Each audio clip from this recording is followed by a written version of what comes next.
योग याग विधी येणे नवे सिद्धी,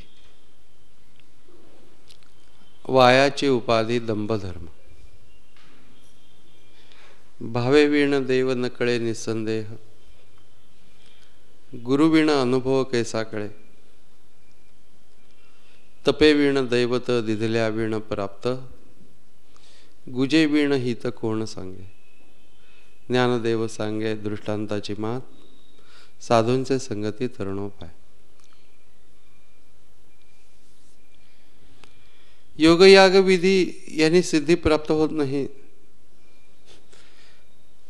म्हणजे योग, याग म्हणजे यज्ञ, विधी म्हणजे विधियुक्त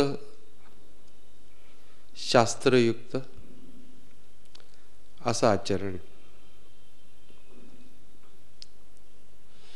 याने सिद्धी प्राप्त होत नाही. याचा अर्थ परिपक्व स्थिती प्राप्त होत नाही. ज्ञानाच्या साठी म्हणून जी अंतःकरणाची परिपक्वता आहे तिला सिद्धी असं म्हटलं जातं. अनेक अर्थांनी हा शब्द वापरला जातो. सिद्धी हा शब्द, पण इथे तो शब्द ज्ञानासाठीची परिपक्वता याच अर्थाने वापरायला पाहिजे.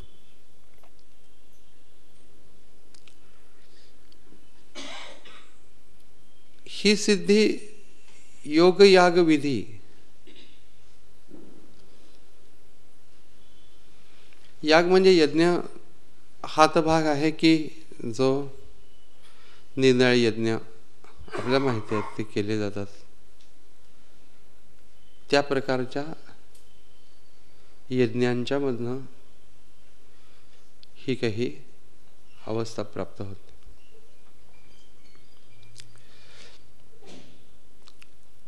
प्रश्न असा आहे की योगाच्या बद्दलचं सगळं विवरण आहे हरिपाठामध्ये. जरी का भक्ती युक्त अंतःकरणाने साधायची गोष्ट असली तरी जी गोष्ट मुख्यतः सांगितली ती गोष्ट म्हणजे योग हीच गोष्ट मुख्यतः सांगितलेली आहे.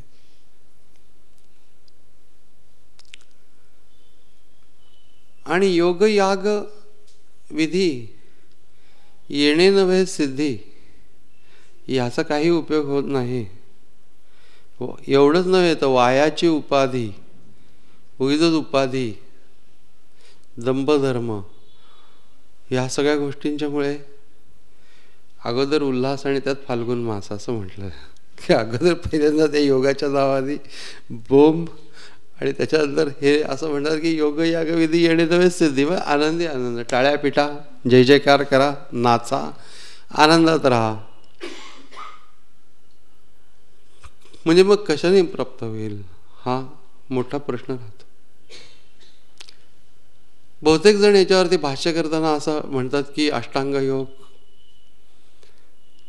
यज्ञ यांनी काही सिद्धी प्राप्त होत नाही, त्यांनी उगीच दंभधर्म वाढतो. पण असं भाष्य करणं योग्य नाही, कारण की अशाने सगळे योगी जे होते ते दंभधर्मी होते असा त्याचा अर्थ होईल. आणि सर्व संत हे योगी होते, एकही अपवाद नाही. किंबहुना योगाच्याच माध्यमामधनं जी ज्ञानाची स्थिती प्राप्त होते ती विचार आणि भावना यांच्यामधनं प्राप्त होत नाही. त्यामुळे त्याला एक वेगळी पातळीच आहे. आणि योग प्रत्येक ठिकाणी हा शब्द वापरलेला आहे. भगवद्गीतेने तर विषाद सुद्धा योग असं म्हटलं आहे. ईश्वर प्राप्तीच्यासाठी, ईश्वराशी एकरूपतेच्यासाठी केलेला जो जो प्रयत्न, त्या सगळ्या प्रयत्नांना योग असं म्हटलं जातं. त्याच्यामध्येही प्रत्यक्ष अनुभूती घेण्याचा एक अंतरंग मार्ग आहे.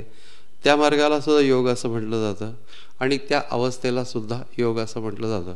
त्यामुळे हा शब्द कॅज्युअली असा बाजूला टाकता येण्यासारखा नाही की योग यागविधी येणे सिद्धी दिला एक टप्पू मारून की असं करता येणार नाही. हा योग हा शब्द ज्याच्यावरती संत सर्वसाधारणपणे आक्षेप घेतात तो हठयोग आहे, अष्टांग योग नव्हे. अष्टांग योगाच्यावरती आक्षेप घेण्यासारखं काही नाहीच आहे. यम, नियम, आसन, प्राणायाम, प्रत्याहार, धारणा, ध्यान, समाधी कशावर आक्षेप आहे? अहिंसा, सत्य, अस्तेय, ब्रह्मचर्य, अपरिग्रह. आता हे वागणुकीचे नियम आहेत की कुणाला दुखवू नये शारीरिक मानसिक दृष्टीने. आपण तसं वागत नसलो तरी आपल्याला हे पटत असतं.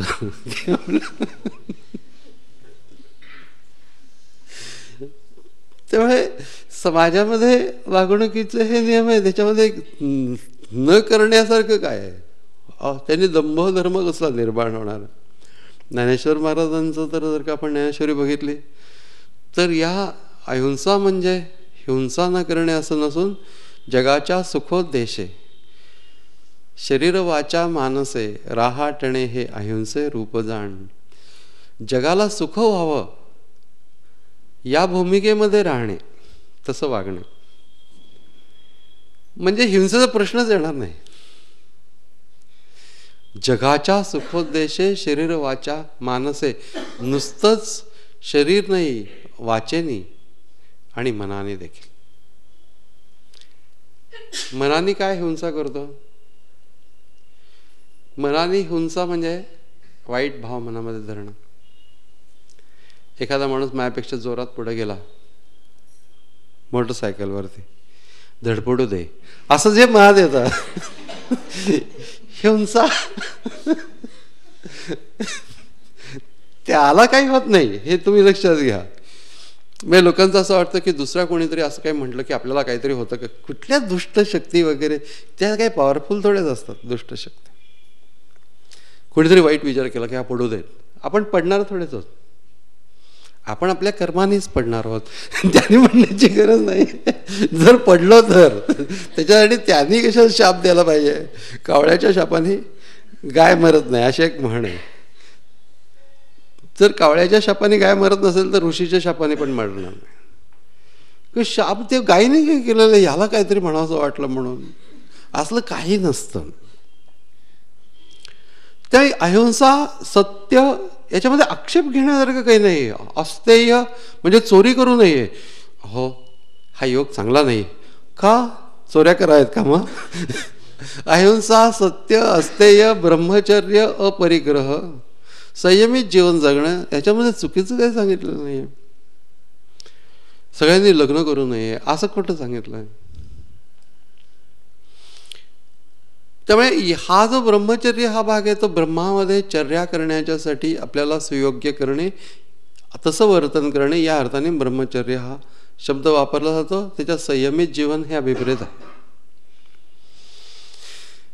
त्याचा धसका घ्यायचं कारण नाही की बापरे आता ब्रह्मचर्य का, मग आमचं अगोदरच कसं बसं ठरत होतं.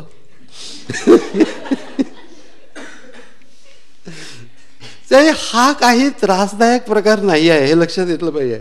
याचा अर्थ सोयीर वागू नये एवढंच आहे. अपरिग्रह म्हणजे फार संग्रह करू नये आणि दुसऱ्याचा अनाठ हे उपकार घेऊ नये काही कारण नसताना.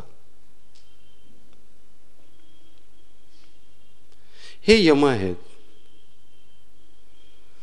त्याच्यानंतर शौच म्हणजे शुचिता, शरीराची शुचिता, वाचेची शुचिता, आचरणाची शुचिता, नैतिक शुचिता, या सगळ्या गोष्टी शौच. आणि विशेषतः ती आंतरिक असते.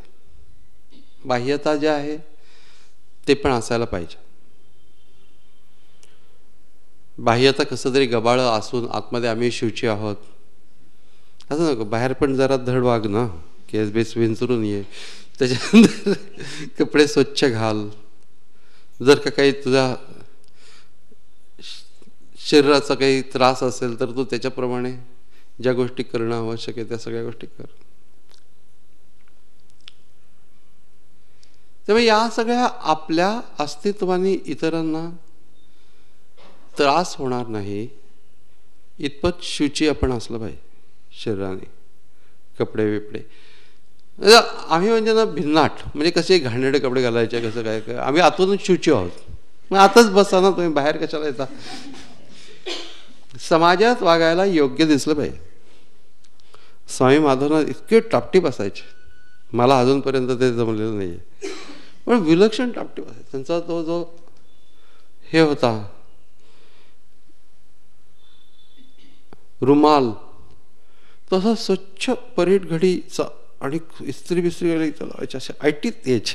हे आमच्या त्यांच्यामध्ये एक जनरेशनचा फरक आहे, पण त्याच्यामध्ये असं उठून दिसण्यासारखे असायचे ते. म्हणून टापटीप याचा अर्थ शौच नव्हे, पण ते टापटीप असणं हे योग्य पण आहे, चांगलं असणं हे योग्य आहे.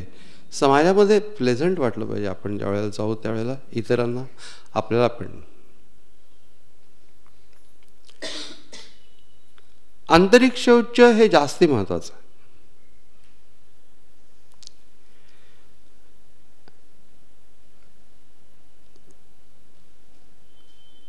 म्हणजे बाह्य शौचाच्या बाबतीमध्ये ज्ञानेश्वर महाराजांनी असं म्हटलेलं आहे की सोन्याचा घडा आहे, सुवर्णाचा कलश आहे, गंगेमध्ये ठेवलेला आहे. शौच आणि आतमध्ये जर का दारू भरलेली असेल तर काय उपयोग आहे? घडा सुवर्णाचा आहे, बाहेर पण सगळं शुची आहे आणि आत दारू, तर काय उपयोग नाही. असल्या कल्पना असतात ज्ञानेश्वर महाराजांना सुचतात, आपल्याला ते सुचत नाही.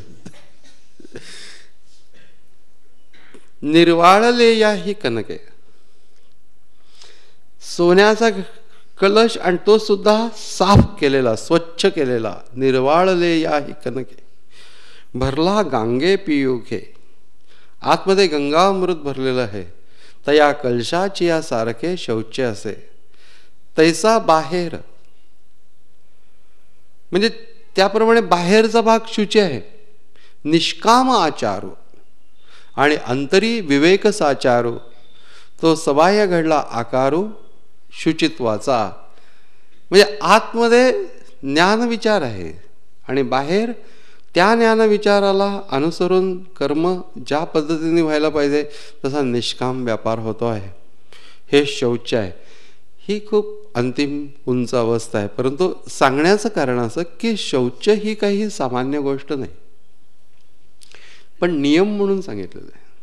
शौच पाळलं पाहिजे. इतकी पण आमची ज्ञानाची अवस्था वगैरे झाली तर आम्ही इथे आलोच कशाला असतो, मुख्य गोष्ट. पण याच्यामध्ये आमच्या हेतूची शुद्धता, जरी का आम्हाला ती स्थिती प्राप्त झालेली नसली तरी हेतूची शुद्धता असणं आणि त्यानुरूप क्रिया असणं हे पण शौचच. आणि कबीरांची उक्ती तर प्रसिद्ध आहे, तन पवित्र सेवा करे, धन पवित्र दिये दान, मन पवित्र हरिभवचन से इसविध हो कल्याण. म्हणून शौच संतोष, कुठल्याही परिस्थितीत आपण मजेत असलं पाहिजे, संतोष असलं पाहिजे. जे काही खायला आलेलं मिळालेलं आहे ते छान आहे, काय बंडल केलं होतं असं म्हणू नये, असा नियम आहे. अन्नम न निंद्यात, अन्नाची निंदा करू नये खात असताना. तरी एखादं अन्न बरोबर नाही आहे असं म्हणणं ही त्याची निंदा होत नाही, ती आपण वस्तुस्थिती सांगतो. अत्यंत तळकट, त्याच्यानंतर जर का त्या कागदावर जर का ठेवलं तर सगळीकडे कागद तो तेलाने सगळा माखून जातो, इतकं तेल त्याच्यातनं पसरते. असे पदार्थ कमी खावेत. खाऊ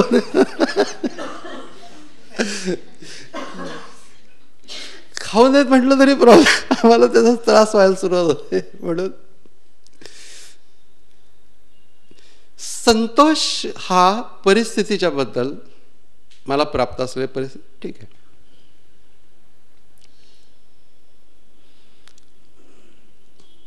आमच्या आजूबाजूला बरे लोक राहतात, चांगले लोक राहतात, एवढं बरं आहे. मी चांगल्या वातावरणात आहे. वाईट वातावरणात असलं तरी त्यांच्यात थोडंसं तरी चांगलपणा आहे. जे काय आहे त्यातलं पॉझिटिव्ह घ्यायचं आणि चांगलं म्हणायचं. वाईट गोष्ट उघडून आपल्याला असंतोष निर्माण होतो. याचा अर्थ चांगलं वाईट कळू नये असा अर्थ नाही. भाऊ सगळं जग म्हणजे देव आहे असं म्हणतात नाही. आमच्या सासूबाई सुद्धा देव आहे म्हणजे ते शिकवण आहे मनाला की ती बाई नाहीच आहे तशी. परंतु भाबडेपणा याचा अर्थ सज्जनता नव्हे. आम्हाला कळू नये असं नाही, पण याचा अर्थ ते उगाळत राहू नये. संतोष याचा अर्थ आहे त्या परिस्थितीमध्ये आनंद घेणे आणि चांगल्यासाठी प्रयत्न करणे, अधिक चांगल्यासाठी. सगळ्यात टॉप लेवलला गेल्यानंतर मी संतोषी होईन तोपर्यंत मी अस्वस्थ राहीन, ही गोष्ट काही बरोबर नाही. आत्ता माझं ठीक आहेच, तुला काय पाहिजे, काही नको, असं देवाला दिवसातनं एकदा म्हणायचं. आपल्याला मनाचा हिया करून म्हण एकदा की काही नको.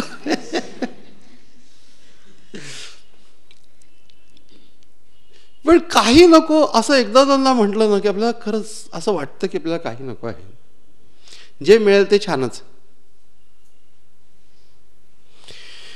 या सर्व गोष्टी ध्यानयोगाशी संबंधित आहेत. त्यामुळे शौच, संतोष, तप, स्वाध्याय, ईश्वर प्रणिधान म्हणजे परमेश्वराचं नामस्मरण नियम आहे. आसन तर घालता यायलाच पाहिजे. प्राणायाम थोड्या प्रमाणामध्ये. प्रत्याहार याचा अर्थ त्या काळामध्ये इतर विषय मनामध्ये उठून न देणे, की बसलोय आणि की भजी,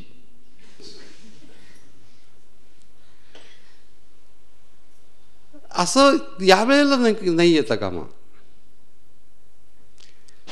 त्याच्याशी कदाचित उठू पण शकेल, परंतु त्याची फार वेळ संबंधित नाही राहता कामा. प्रत्याहार नाही तर याच्याशी संबंधित राहिल्यानंतर मग कोण येणार आहे उद्याला ध्यानाला बसतो, काय काय करायचं, कुठले पदार्थ करायचे, टॉप काय होईल, मग ते काय म्हणतील, ध्यानाचा बट्याबळ होतो. त्यामुळे त्या काळामध्ये विषयांशी संबंधित अशा आपल्या इंद्रियांना, ज्ञानेंद्रियांना किंवा ज्ञानेंद्रियांच्या ज्या संस्कारांना जे आमच्या अंतःकरणावर झालेले आहेत ते प्रस्फुटित होणार नाहीत आणि त्या विषयांशी संबंधित होऊन राहणार नाहीत. ध्यानात त्या विषयांशी आपण संबंधित होतच नसतो. वृत्तीरूपाने इथं शेजारी एक चिवडा घेऊन ठेवलेला आहे, म्हणताना खातोय ध्यान. असं काय पण कोणी करू शकत नाही की प्रत्याहार म्हणजे विषय आणि इंद्रिय यांचा असंप्रयोश. असंप्रयोश म्हणजे संबंध येऊ न देणे, असं योगसूत्र आहे. तसं कुठे संप्रयोश आपण येऊन देतोय की बाबा मनानं खातोच आहे, मनानं काहीतरी ऐकतोच आहे, असं काही करतच नाही होत आपण. पण मनात त्या वृत्ती उठतात, त्या वृत्तींना जास्ती वाव देऊ नका. प्रत्याहार. कारण की त्याशिवाय एक जी मध्यवर्ती गोष्ट आहे ती जी मी मनामध्ये धरून ठेवणार आहे ती मला नीट धरता येणार नाही, तिलाच धारणा असं म्हणतात. काय धारणा आहे? ईश्वर सगळीकडे आहे, माझ्या आतमध्ये पण तोच आहे, माझं मूळ स्वरूप तेच आहे, त्याच्याशी माझं चित्त संबंधित करून मी शांत बसणार.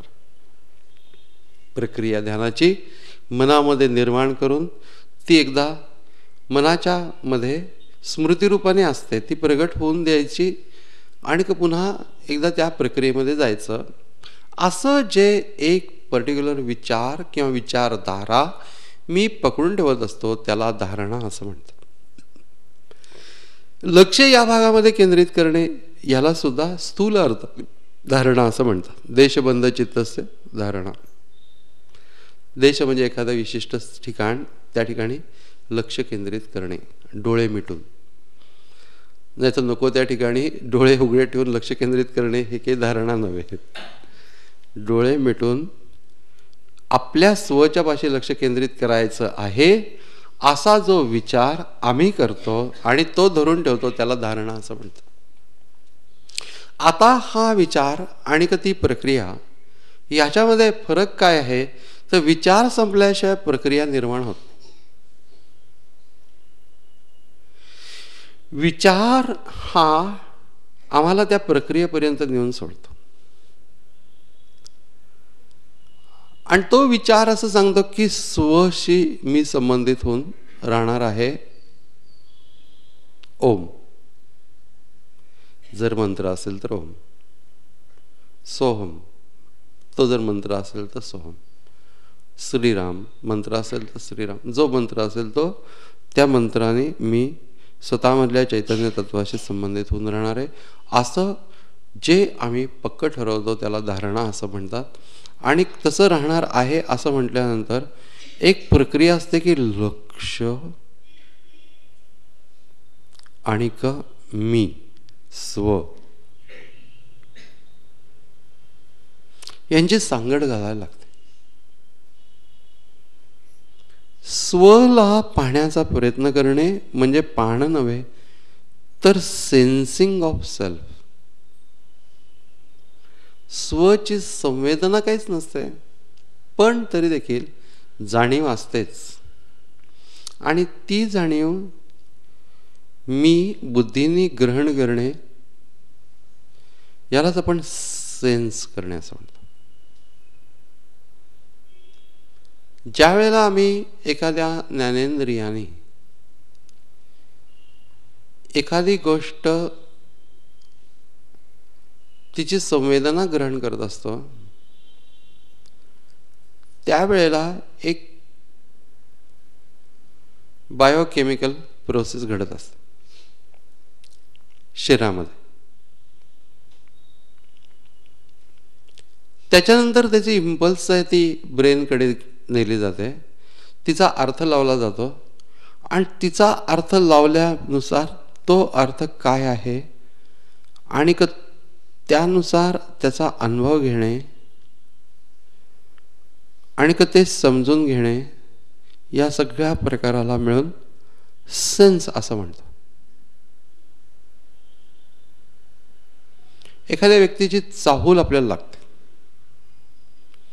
ती चाहूल लागल्यानंतर ती व्यक्ती दिसेपर्यंत आम्ही तो आवाज जो घेत असतो त्याच्यातनं ती व्यक्ती आहे असं जे ठरवत असतो. नंतर पुढे असं ठरवतं की ती इकडे येते आहे आणि आता मी तिला बघेन. अशा रीतीने त्या व्यक्तीचं येणं मी नुसतं श्रवण करत नाही तर सेन्स करत असतो. त्यानुसार आम्ही सर्व इंद्रियांनी विषयांचा जो संवेदनाचा भाग आहे तो आतमध्ये घेऊन झाल्यानंतर त्याचा सेन्स घेत असतो. आणि ज्या वेळेला ते प्रत्यक्ष नसतं त्यावेळेला अप्रत्यक्ष जेव्हा असतं त्यावेळेला त्याच्यासाठी बुद्धीचा जास्त वापर करायला लागतो आणि त्यावेळेला ती गोष्ट खऱ्या अर्थाने मी सेन्स करतो आहे असं जे त्या शब्दाच्या मधला जो सेन्स आहे तो हा आहे. तर ह्या प्रकाराने मी स्वला सेन्स करणं आहे. हा प्रयोग आम्ही कधी करत नाही, आम्ही फार घाई करतो त्या ठिकाणी. सोहम सोहम सोहम एकदाच होऊ देते. सोहम तू शांत हो, उगार आहे निवांत शिणसी वाया. निवांत राहा कारण की ही प्रोसेस घाईनी समजून येण्यासारखी नाही आहे. गडबड करून आम्ही त्याचं जे काही नॅचरल फ्लो आहे तो डिस्टर्ब करतो आहोत. थोडेसे विचार येतात वगैरे येऊ देत ना, तू रिॲक्ट होऊ नको म्हणजे झालं. पण हे विचार येतात, कसे विचार येतात. आपण इतकं बसलेलं आहे, इतकं स्वामींचं स्मरण केलेलं आहे, स्वामींचं आपल्याकडे लक्ष की नाही, सगळ्या गोष्टीचा विचका होतो. विचार येऊ देत बसू देत, येऊ देत बसू देत. या सगळ्या गोष्टीला काहीतरीच काल्पनिक गोष्टी अटॅच न करता शांत रहा.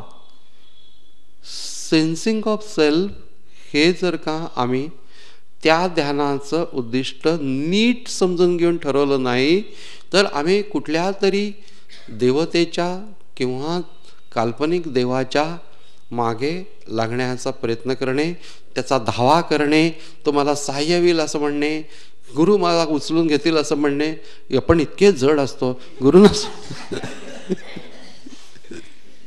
हे असलं काही न करणे.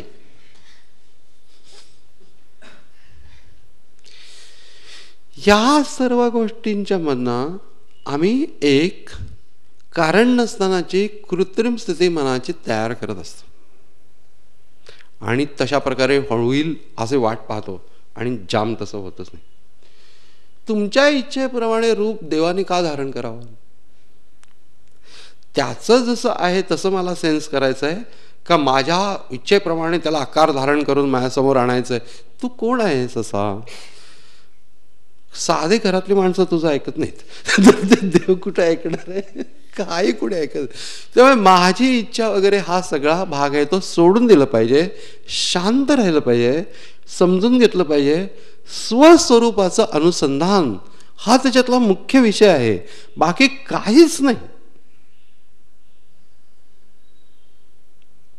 म्हणून स्वचं अनुसंधान करताना मी हा शब्द नुसता वापरून चालणार नाही. स्वरूपाचं अनुसंधान म्हणजे काय बाबा? स्वरूप म्हणजे काय? रूप नाहीच आहे तिथे. स्वच्या ठिकाणी रूपच नाही आहे. आकार वर्ण रूप याच्या पलीकडे असलेलं तत्व आहे. त्यामुळे रूप हा शब्द आम्हाला सोयीसाठी वापरलेला आहे, बाकी काय नाही. स्वचं अनुसंधान, स्वचं मूळ जे तत्व आहे मी या स्फुरणाने ते प्रगट होत, अभिव्यक्त होत. त्या तत्वाचाच माझ्या बुद्धीला अनुभव घ्यायचा. ते माझं मूळ स्वरूप आहे. परंतु तरी देखील आरशात पाहिल्याशिवाय आपलं रूप जसं दिसत नाही तसं अंतःकरणाच्या आरशामध्ये आपलं स्वरूप आपण पाहणे, याला ध्यान असं म्हणतात.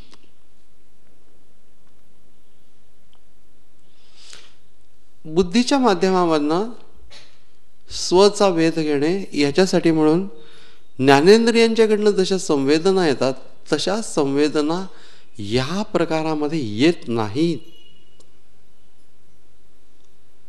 तर ज्ञानेंद्रियांच्या मार्फत सेन्स करताना अगोदर काहीतरी स्मृतीमध्ये असतं आणि दुसरी गोष्ट म्हणजे तशा प्रकारच्या संवेदना आल्यानंतर त्या दोन गोष्टींचं एकमेकांशी रिलेशन लावलं जातं आणि सेन्स केलं जातं.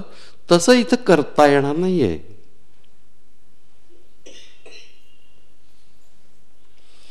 म्हणून ही एकदम इंडिपेंडंट अशी प्रोसेस आहे. नेहमीच्या सगळ्या व्यावहारिक ज्या पद्धतीने आम्ही ज्ञान घेतो त्या सगळ्या पद्धतींच्या पेक्षा ही कम्प्लिटली वेगळी प्रोसेस आहे. स्फुरण जे आहे त्या स्फुरणाला शांतपणाने प्रगट होऊ द्यायचं. निस्तरंगता अंधकरणाची यासाठी आवश्यकता आहे की ते स्फुरण मला शुद्ध स्वरूपामध्ये ओरिजिनल फॉर्ममध्ये बुद्धीला ग्रहण करायचं, समजून घ्यायचं. आणि ते समजून घेतल्यानंतर असं लक्षात येतं की ज्या ज्ञानशक्तीवरती बुद्धी काम करते त्या ज्ञानशक्तीला बुद्धी समजून घेते.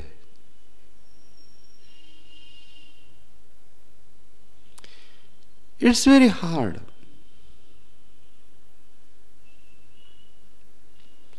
कारण ऍप्लिकेशन फॉर्म मध्ये समजून घेताना तिला जशी आहे तशी एक्सप्रेस होऊन दे आणि जे एक्सप्रेस होईल ते मला आकलनामध्ये येईल अशी भूमिका ठेवायला लागेल. म्हणून ही वैचारिक प्रोसेस नाही आहे.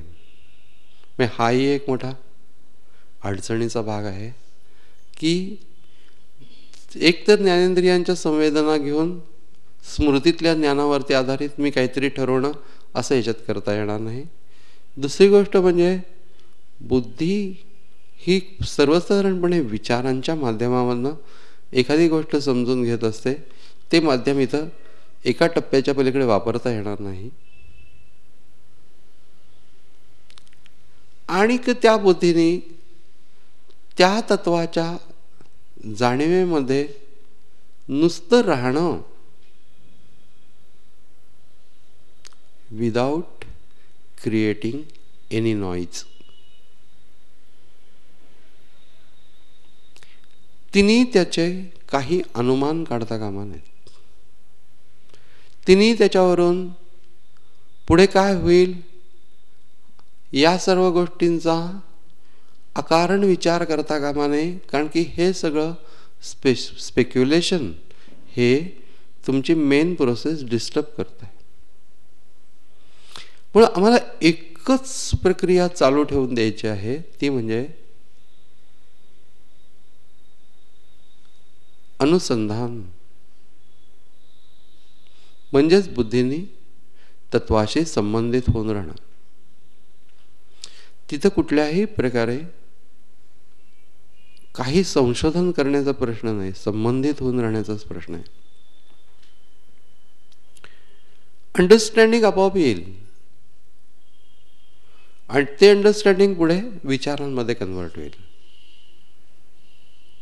कारण की कुठलंही अंडरस्टँडिंग जोपर्यंत विचार रूपामध्ये येत नाही तोपर्यंत ते स्टोअर करता येत नाही. त्यामुळे बुद्धीचं ही सवय आहे की येणारं अंडरस्टँडिंग ती विचार रूपात कन्वर्ट करेल, पण ती येणाऱ्या अंडरस्टँडिंग बद्दल विचार करेल तर डिस्टर्बन्स निर्माण होईल. म्हणून विचाराची एक प्रोसेस नैसर्गिक आहे की अशा प्रकाराने शांत वाटत आहे आणि दिस इज सेल्फ. बरोबर आहे. पण सेल्फ कसा असेल असा विचार करायला नको. आत्मा कसा असेल असा मी विचार करायला नको. कारण की तो विचार माझी कल्पनाच असणार आहे आणि ती नैसर्गिक प्रवाहाला डिस्टर्ब करणार आहे. म्हणून आम्ही फक्त प्रक्रियात्मक भाग इथंच एंड होतो की स्वशी संबंधित बुद्धी म्हणजे आपलं अवधान देऊन शांत राहणं. मग ते सेल्फ नॅचरलीच मॅनिफेस्ट म्हणजे ते अभिव्यक्त होईल आणि ते नॅचरली ज्या प्रमाणामध्ये होईल त्या प्रमाणे त्याला होऊन देणे. त्याला अजिबात कुठल्याही प्रकाराने घाई करता कामा नये, तयार करण्याचा प्रयत्न करायचा नाही. अचिव्हमेंट झाली किंवा अचिव्हमेंट होती आहे याचा हर्ष मनामध्ये निर्माण होता कामा नये. आणि या सगळ्या गोष्टीच्या बरोबर एक स्पंदनात्मक योग प्रक्रिया चालू असते. व्हायब्रेशन्स असू द्यायचे, परंतु त्या व्हायब्रेशन्सला पण वाढवण्यासाठी काही प्रयत्न करता कामा नये. शांतच राहायचं. आणि हीच गोष्ट डिफिकल्ट आहे, कारण की आम्हाला काहीतरी थिंकिंग करायची सवय आहे, काहीतरी इमॅजिन करायची सवय आहे, काहीतरी भावनेची सवय आहे. असं काही नसताना अंतःकरणाला राहायची सवय नाही. ते राहता येईल तर मग सावकाशपणाने स्वची जाणीव अधिकाधिक स्पष्ट आणि ती विथ कॉन्शियसनेस म्हणजे अगदी स्वच्छ जाणीवेमध्ये आपण असणार आहोत.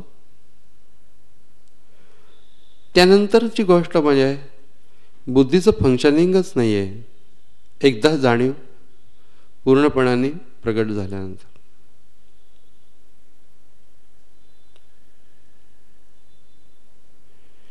याला बुद्धी विलीन झाली असं म्हणतात. तत्वाशी संबंधित होऊन राहिलेली आहे आणि तिचं सेपरेट फंक्शन नाही आहे. अशी जी अल्टिमेट स्टेट तिची आहे त्याला ती विलीन झाली असं म्हटलं जातं. पण याचा अर्थ तिचं फॉर्म आणि फंक्शन संपलेलं आहे अशातला भाग नाही आहे. ती स्टेट थोडीशी पुन्हा अलीकडच्या पातळीवरती येते आणि मग पुन्हा तिचं फंक्शनिंग नॅचरली सुरू होतं आणि ते फंक्शनिंग विचार या स्वरूपामध्ये सुरू होतं. पण तिथपर्यंत जाणं, शांत राहणं आणि तिथे कुठलीही गडबड न करणं हा महत्त्वाचा भाग आहे. तोच देव आहे तिथेच.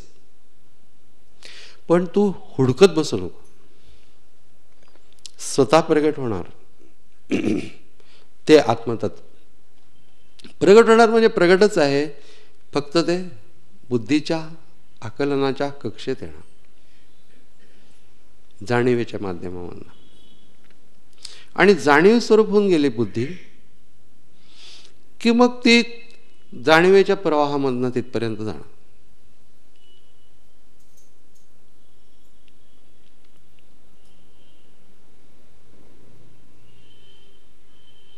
एकूण ही गोष्ट एका अंतरंग टप्प्याचं वर्णन करणारी आहे, ध्यान ही.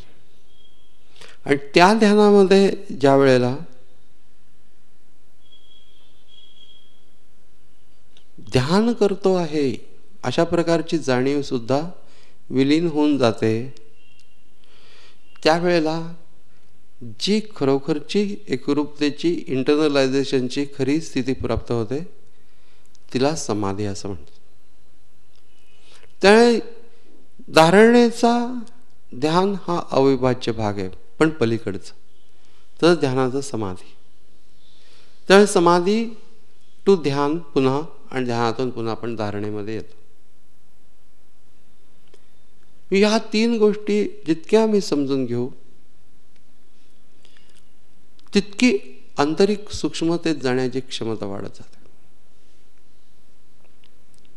आणि त्यासाठी म्हणून एका टप्प्यापर्यंत विचार प्रक्रिया आहे, आणि त्याच्यानंतर कॉन्शियसनेसशी संबंधित बुद्धी होऊन राहिलेली आहे फिनिश.